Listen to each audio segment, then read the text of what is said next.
મારું નામ ચંદ્રવાડિયા નીરુ બી, ઉપલેટા અર્બન। આજે અમે ઉપલેટા તાલુકાના બધા બહેનો મળ્યા છીએ, આશા બહેનો જ ખાલી, બરોબર। અમારી માંગણીઓ એ છે કે અમારે 18,000 ફિક્સ, અને અમે કેટલા કામ એવા કરીએ છીએ કે જેનું અમને કઈ વળતર મળતું નથી।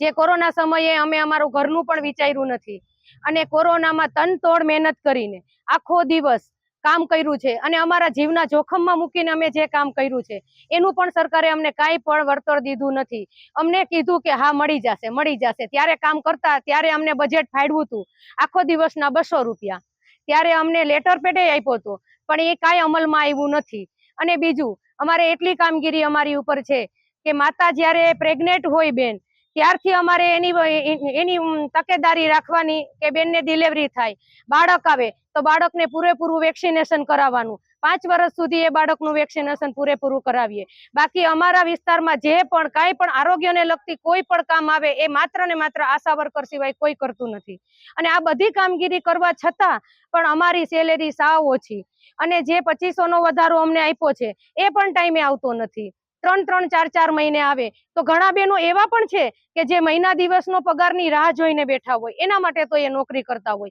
તો એ પણ અમને ટાઈમે આવે નહીં તો અમારે શું કરવું? એટલે અમે સરકારને ઉપર અમારી ખાસ રજૂઆત છે કે જ્યાં સુધી અમારા બધા પ્રશ્નો પૂરા નહીં થાય ત્યાં સુધી અમે કામથી અળગા રહેવાના છીએ, અને અમારી બધી માંગણીઓ પૂરી થાય એવી સરકારને અપીલ છે।